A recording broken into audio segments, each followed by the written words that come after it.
You know, we make promises all the time, right? Buying a coffee, agreeing to help a friend move.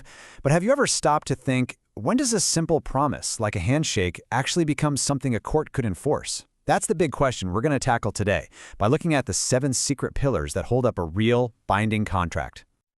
So when is a handshake deal just not enough? We all love the idea of it, but what happens when it all goes wrong? When does that friendly agreement suddenly get serious? Let's dive into a really simple story to see what I mean.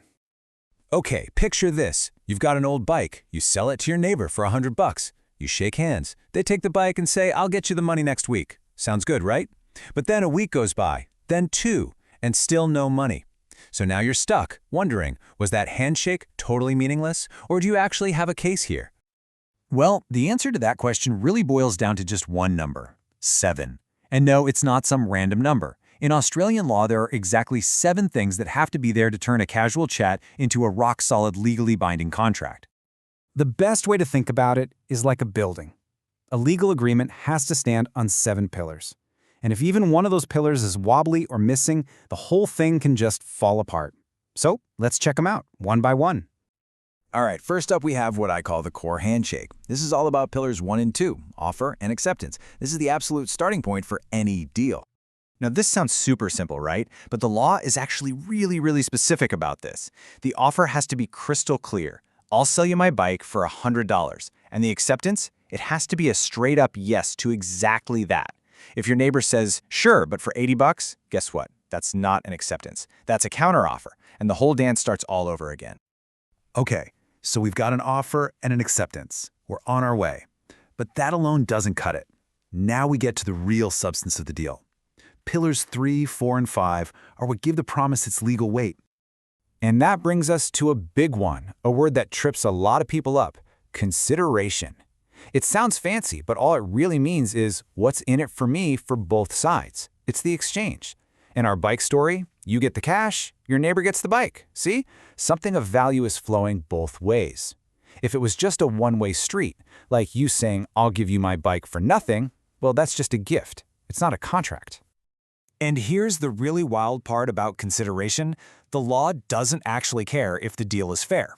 Seriously, you could sell a bike that's worth $1,000 for just $1. As long as something of value changes hands on both sides, that's enough. A promise for a promise is enough. The court isn't going to step in and say, "Hey, that wasn't a good deal." As long as it exists, this pillar is strong. So these 3 pillars kind of work together as a reality check. First, is there consideration? Yep, something of value is being exchanged. Second, was there intention? I mean, did you both actually mean for this to be a serious legal thing? A sale between neighbors? Yeah, probably. And third, mutuality. This is a big one. Was everyone on the exact same page? You both agreed it was this bike for this price, right? No confusion? That makes sure everyone knew what they were signing up for. All right, we're almost at the finish line. Our legal structure is looking pretty solid, but we've got 2 last pillars to check. Think of these as the ground rules. They're all about who can actually play the game and what the game can be about. So pillar number 6 is something called capacity. And all this is asking is, are the people involved actually allowed to be making this kind of deal? For the most part, we're talking about adults who are of sound mind. The whole point of this rule is to protect people who might be vulnerable, like kids or someone who is mentally incapacitated. The law basically says they can't be locked into certain kinds of binding deals. And finally, we have legality. This is our 7th pillar, and it's probably the easiest one to understand. The whole point of your agreement just can't be illegal. It's as simple as that. You can have everything else lined up perfectly, but if your contract is about committing a crime, forget it. A court won't touch it. It's completely void from the get-go. So there you have it, the 7 pillars: offer, acceptance, consideration, intention, mutuality, capacity, and legality. Now for the fun part. Let's take what we've learned and apply it to our bike deal. It's time for a stress test. Let's see if that handshake really holds up. Okay, let's run through our checklist. Was there an offer? Yep, bike for $100. Was there acceptance? Yep, your neighbor agreed. Consideration? For sure, the bike for the money. Intention? A sale is almost always considered serious. Mutuality? You both knew the terms. Capacity? We're assuming you're both adults, so yes. And legality? Totally legal to sell a bike. Boom, that's a check mark next to all 7.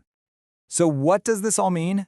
It means you almost certainly have a binding contract. Even though nothing was written down, that verbal agreement is totally legit. Your neighbor is legally obligated to pay you. And that's the real takeaway here. These pillars aren't some dusty legal theory. They're the invisible rules behind pretty much every single agreement we make. So I'll leave you with this question. Now that you know about these 7 pillars, think about your day today. Buying that coffee this morning? Ordering something online? Clicking I agree on a website? You're not just doing things, you're making contracts. You're building these little legal structures, pillar by pillar, all day long.